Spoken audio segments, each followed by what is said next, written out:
Or for your mouth by better like you comment no I subscribe to your channel na ghost names sisi ko hu national service for list no mu a abe dija che say odwuna wa wonte ase nkofu bia wode dada service anu a che say one ghost names akɔhye yan list mu na ja into ska a month ba akotimeje edunu bottom be around 50 million Ghana cedis na no and I joined the man mama the nation of state address no or the better just say uncle for no way say money in the say na watch one year to because wo hwe niama nkofo etimaya na che won deserve kra say nka wo betimi atena bontina inframa phone na yebekọ na yakoti nsem okafa say nkofo nko a wotimi ye aho adwuma oba kra ka ma so ba na oba ma bi won say won face na internet ne so ba through investigation yeah sure say more names will come my nkoti then about it today.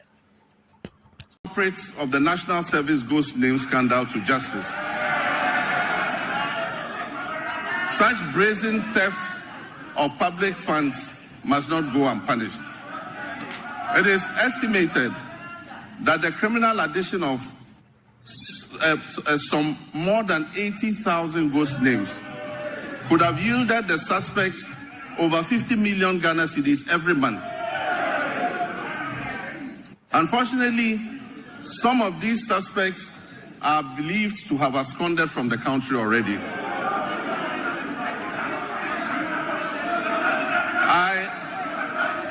I have directed that they be declared wanted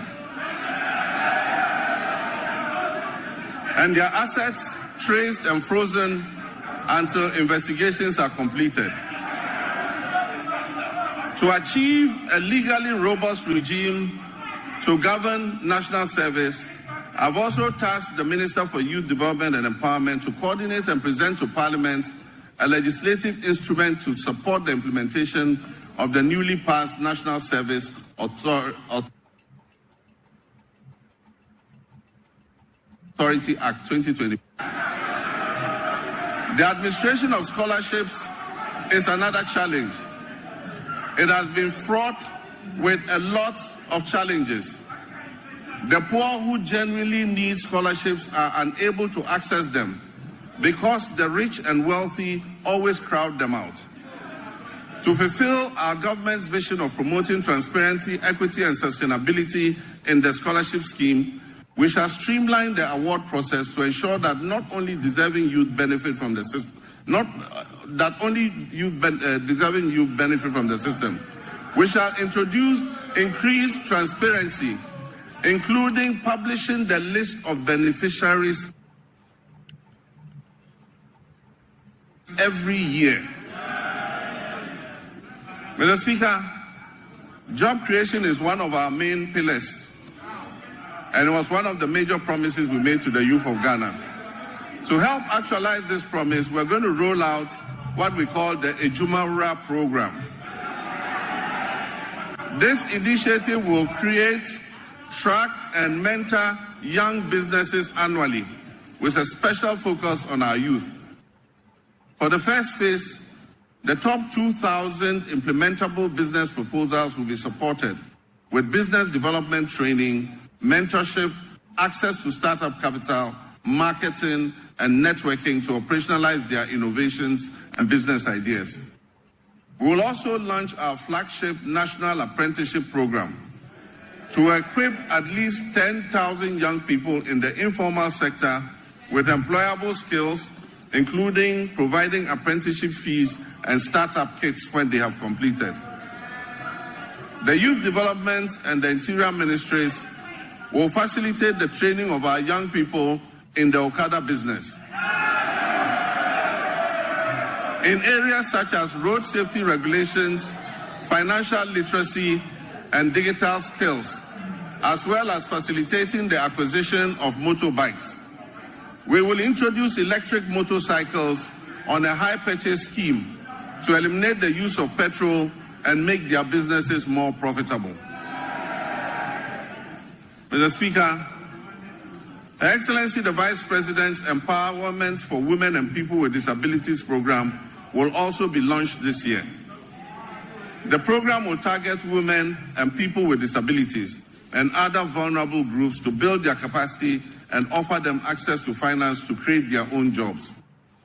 Mr. Speaker, the Ministry of Communications, Digital Technology and Innovations will also focus on developing youth IT skills and fostering innovation. Under the 1 Million Coders program, young people receive training in coding, web app development, digital marketing, and other digital skills.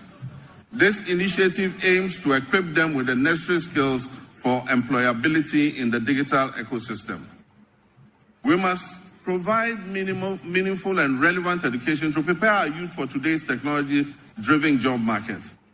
Despite various reforms, issues related to low-earning incomes persist within Ghana's educational system. I'm committed to ensuring that quality education remains a top priority. The system we have inherited is outdated in many ways and must be realigned to meet the needs of the 21st century and the fourth industrial revolution.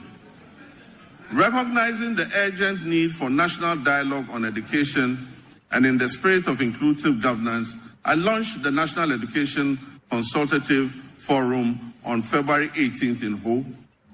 I look forward to the recommendations which we will incorporate into our sectoral policy reforms. Mr. Speaker, even though Article 38 of the Constitution guarantees equitable access to education across Ghana, 30 years after the Free Compulsory Universal Basic Education FQ program was implemented, its full objectives remain unmet. To tackle this issue, government will redefine the scope of basic education and introduce the Zero to Hero initiative to enhance foundational literacy and numeracy. Additionally, ICT training will be integrated into early childhood education at the basic level. Over the next 3 years, it will be expanded to cover at least 300 classrooms, 30 centers of excellence, 1,000 teachers and district teacher support teams focusing on the teaching of mathematics and literacy. This year, the Ministry of Education will fully implement a new curriculum for senior high technical schools and STEM schools, introduce a standardized national sign language for hearing impaired learners from kindergarten to SHS, and review the kindergarten and primary school curriculums. To increase access to quality education, we will scale up our social intervention programs like the capitation grants, the feeding grants for special schools, and the government's BECE registration initiative. Mr. Speaker, to promote inclusion and equity, the government will enhance and resource the Islamic Education Unit to recruit more Islamic and Arabic tutors for English-Arabic schools. We will establish STEM and TVET schools in underserved and peri-urban communities.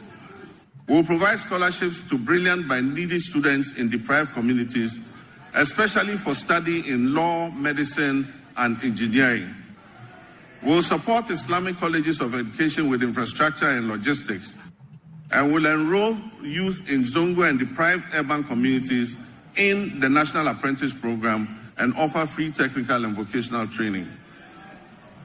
Mr. Speaker, it is important to continue to retain and motivate our teachers in all schools, especially in the rural areas. Government will begin plans for the implementation of the 20% allowance for teachers who agree to serve in rural schools.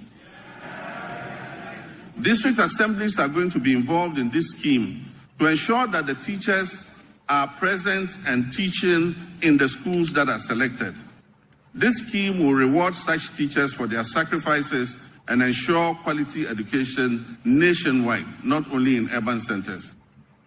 Mr. Speaker, as part of our Teacher Dabre initiative, the construction of teacher accommodation units to improve welfare and attract teachers to rural areas will commence this year. Mr. Speaker, no new school will be built in this country without teachers' accommodation. Mr. Speaker, honorable members, once again for emphasis and for the record, I, John Dramani Mahama, President of the Republic of Ghana, will not cancel the free SHS program.